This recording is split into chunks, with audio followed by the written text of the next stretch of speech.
आदरणीय साध संगत जी, बड़े प्यार से कहना धन निरंकार जी। साध संगत जी, यदि हम इस दातार प्रभु पर दृढ़ता रखें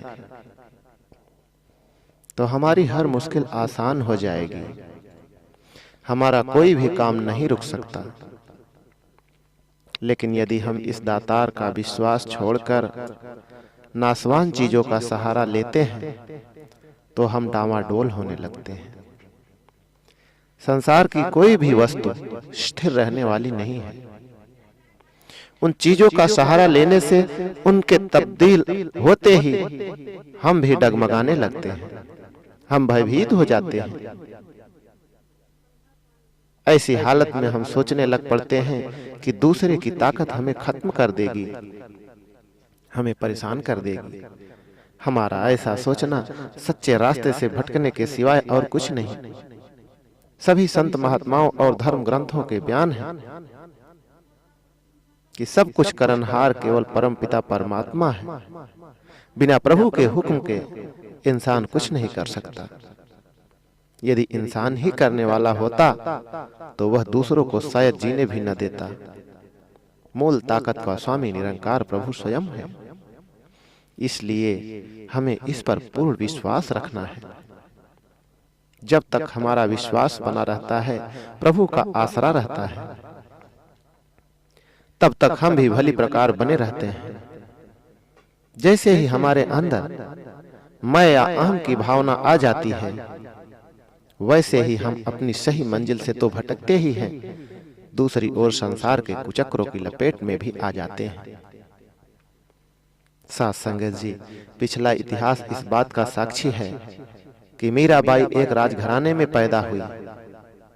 उनके परिवार वाले राजा थे, परंतु मीरा का विश्वास इतना पक्का था कि उसके सारे परिवार वाले मिलकर भी उसके विश्वास को डावाडोल नहीं कर सके। भक्त प्रहलाद की कहानी किसी से छुपी नहीं है। वह भी उस राजा हिरण्यकश्यप का बेटा था, जिसके पास अमर रहने के कई वरदान थे, जो भगवान की जगह पूजा करवाता था।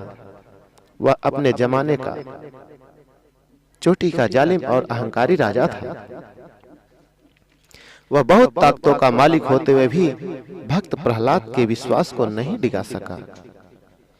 एक सच्चे भक्त की यही निशानी होती है कि वह प्रभु का सहारा किसी भी हालत में नहीं छोड़ता। इसलिए हमें दातार प्रभु पर पूरा विश्वास रखना है, फिर हमारा बाल भी बांका नहीं हो सकेगा। जिस प्रकार एक चक्की के दो पाटों के बीच कितने ही दाने पिस जाते हैं, यहां तक कि कितने ही मन अनाज पीसा जाता है, लेकिन वे दाने बच जाते हैं जो कीलों के सहारे रहते हैं। कीलों के पास जो थोड़ी सी जगह होती है, उसमें पड़े हुए दाने नहीं पिसते, वे चक्की के अंदर होते हुए भी नहीं पिसते। इसी तरह जो निरंकार प्रभु के रूप, निरंकार प्रभु रूप कीली के साथ जुड़े हुए हैं, जिनका निश्चय इस प्रभु रूपी कीली के साथ है, वे पिस नहीं सकते, वे कभी खत्म नहीं हो सकते। लेकिन जो मनुष्य इस दातार रूपी कीली से अलग है, वह पिस जाता है। जैसे कीली के सहारे रहने वाले दाने बचे रहते हैं, इसी तरह प्रभु परमात्मा के सहारे रहने वाले प्राणी भी बचे रहते हैं। वे माया की लपेट में नहीं आते। साध संगत जी, परमात्मा के साथ जुड़ने का भाव है परमात्मा को जानकर मानना, सेवा सुमिरन और सत्संग में दिल से जुटे रहना, हर वक्त इस दातार को ही अंग संग देखकर इसकी बंदगी करना। हमें कभी भी इधर उधर भटकने की जरूरत नहीं। कई बार हमें ध्यान आ जाता है कि ये संसार के भयानक कष्ट हमें परेशान करेंगे, ये दुनिया के दंगे फसाद हमें इंसानों की तरह जीवन बिताने नहीं देंगे। लेकिन यह ध्यान तभी आता है जब हम इस परमात्मा रूपी कीली से अलग होते हैं, इससे अपना ध्यान हटा लेते हैं। यदि हम पूरी तरह से पूर्ण भाव से इस दातार का ध्यान रखते हैं तो कोई हमारा बाल भी बांका नहीं कर सकता। हमारे अंदर हर मुसीबत को सहने की ताकत आ जाती है। साथ संगत जी, पिछले दिनों जब हम लोग इंग्लैंड और अमेरिका गए तो वहां एक ऐसी नुमाइश देखी जिसे देखने से मन में दिलेरी की भावना आती है। कायरता के भाव खत्म हो जाता है और हम छोटी-छोटी बातों से घबराना बंद कर देते हैं। इसके लिए उन्होंने एक बड़ी सी गाड़ी बनाई हुई है। सभी बड़ों, बूढ़ों और बच्चों को उसमें बिठा दिया जाता है, जहां से उस गाड़ी को गुजारते हैं वहां बड़े-बड़े भयानक सीन होते हैं, बड़े-बड़े डरावने दृश्य होते हैं, लेकिन वे होते सारे बनावटी हैं। यदि कोई बच्चा या कोई व्यक्ति डरने वाला होता है तो वह चीखें मारता है, रोता है, घबराता है, उसे बड़ी परेशानियां महसूस होती हैं। तब उसको समझाया जाता है कि हे भाई, ये सब कुछ तो बनावटी है, केवल फोटो है, नुमाइश है, कोई असलियत नहीं, इनसे डरने की कोई जरूरत नहीं। इस तरह डरपोक से डरपोक या साधारण इंसान को भी जब यह समझ आ जाती है तो उसे चाहे और भी अधिक भयानक या डरावने चित्र दिखाए जाएं, वह तब भी नहीं डरता। उसे यह समझ आ जाती है कि ये सब कुछ बनावटी है, असलियत कुछ भी नहीं है। इसलिए डरने या घबराने की कोई बात नहीं। चित्र असल में कुछ नुकसान नहीं कर सकते। इस तरह कायरता की भावना दूर हो जाने से मामूली इंसान भी निर्भीक बन जाता है। उसके अंदर साहस व वीरता जन्म ले लेती है। इसी तरह भक्तों के हौसले बढ़ने के लिए ये जो भयानक खेल हो रहे हैं, ये बनावटी खेल हैं। यह जो शोर नजर आ रहा है, यह बनावटी शोर है। निरंकारी मिशन के सामने जो विरोध का शोर नजर आ रहा है, ये भी वैसा ही बनावटी है।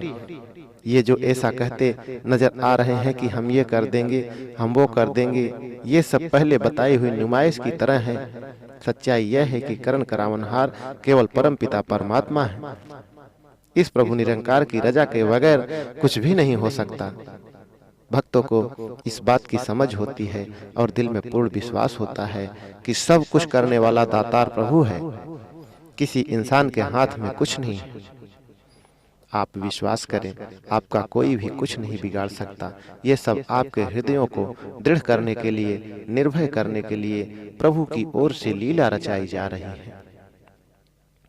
आप इनको असली समझ कर न डरें, न घबराएं, बल्कि अपने दिल को और मजबूत करें। यह तो निर्भय होने की एक टॉनिक, एक दवा आपको मिल रही है।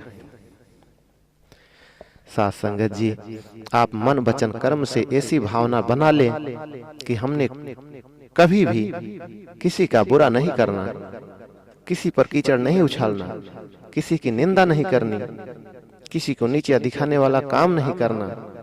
सद्गुरु के भरोसे अपने कर्तव्य का पालन करना है, मानव मात्र का भला करना है, क्योंकि हमारा मिशन इन्हीं इंसानी गुणों पर टिका है। हमने सही मायने में इंसानों वाला काम करना है, हैवानों वाला नहीं। सत्य की आवाज दुनिया के कोने-कोने में देनी है। सारा संसार ही अपना परिवार है। इस पवित्र भावना को आगे बढ़ाना है। इस शुभ कर्म के लिए हमें किसी से डरने की जरूरत नहीं, क्योंकि यह परमार्थ और विश्व भाईचारे का काम है। साथ संगत जी, प्राचीन इतिहास इस बात का गवाह है कि जैसे जैसे संत महात्माओं ने मानवता को जगाया, सच्चाई की आवाज दी, वैसे वैसे स्वार्थी लोगों ने उनका विरोध किया, उनसे वैर किया। परंतु संत महात्मा दुनिया के विरोध से घबराते नहीं। जब कभी फिरका परस्तों ने संतों पर मनगढ़ंत इल्जाम लगाए और उनको नाजायज तंग किया, तो संत महात्मा जहां एक ओर अपने कर्तव्य पर डटे रहे, उन्होंने अपनी भक्ति और विश्वास को बनाए रखा। वहां दूसरी ओर महात्माओं ने इन जुल्म करने वालों के लिए दातार प्रभु से दुआ ही मांगी। कि हे दीनदयाल, इन भूले भटके लोगों को सुमति दे। आज तक हुए अनेक ऋषि महात्माओं, पीर पैगंबरों और संतों के जीवन इस बात के खुले प्रमाण हैं। साथ संगत जी, भक्तों के मन वचन कर्म एक होते हैं।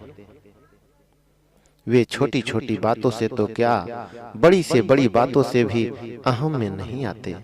न ही कड़वे वचन बोलते हैं, न ही किसी का बुरा करते हैं। वे भटके लोगों को भी सहज भावना से सुधारना चाहते हैं। खींचातानी महात्माओं का काम नहीं होता। यदि वे भी ऐसा करें तो संत और असंत में क्या फर्क होगा। संत के पास चाहे कितनी भी शक्तियां आ जाएं, वह उस ताकत से लोगों को सताता नहीं, उसका इस्तेमाल नहीं करता। वैसे भी आदमी के पास कोई ताकत सदैवी तौर पर नहीं ठहरती, आंधी की तरह आती है और तूफान की तरह चली जाती है। ऐसा अक्सर होता है, लेकिन नासमझ इंसान इस ईश्वरीय देन को कभी भी मानव कल्याण के लिए इस्तेमाल नहीं करता। इस प्रकार संसार में दो तरह के लोग सदा ही रहे हैं, संत और असंत। साथ संगत जी, यह आपका निरंकारी मिशन मानवीय मिशन है, संत मार्ग है। इसलिए दुनिया चाहे आपको कुछ भी करती रहे, कुछ भी कहती रहे, चाहे आपके बारे में मनगढ़ंत बुरे से बुरे आरोप लगाती रहे, इल्जाम लगाती रहे, आपने किसी का बुरा नहीं करना। जो करेगा वह खुद भरेगा। यह प्रकृति का अटल नियम है। सुख और दुख का तो एक चक्कर होता है। ये सुख और दुख इस शरीर के साथ लगे हुए हैं। यदि कोई कहे कि हमारा जीवन दुखों से खाली है या सुख उसमें नहीं होता, तो ऐसी बात नहीं है। ये दोनों तो एक दूसरे के साथ ही है। ये दोनों मन की अवस्थाओं के अनुसार आते जाते रहते हैं। शरीर पर जैसे जवानी बुढ़ापा आता रहता है, इसी तरह मन पर सुख दुख का प्रभाव आता जाता रहता है। सुख दुख तो एक गाड़ी के दो पहियों की भांति हैं। संसार में जितने बुजुर्ग आए, उन पर भी तकलीफें आईं। किसी को किसी बीमारी ने आ घेरा, किसी पर गरीबी आ गई। इस तरह किसी को लड़ाई में जूझना पड़ा, तो किसी को अन्य कष्टों का सामना करना पड़ा। इतिहास के पन्ने उलटने पर इस तरह के अनेक प्रकार की घटनाएं हमारे सामने आती हैं। लेकिन भक्तों की यह विशेषता होती है कि वे कभी भी दुख को दुख नहीं मानते, बल्कि हर हालात को प्रभु की रजा मानते हैं। और दुख के समय यह समझते हैं कि यह हमें दृढ़ता लाने के लिए है। कोई घबराहट महसूस नहीं करते, परेशान नहीं होते। साथ संगत जी, संसार तो दुखों को इतना कठोर और मुसीबत भरा मानता है कि एक पल भी उसे बर्दाश्त करने के लिए तैयार नहीं।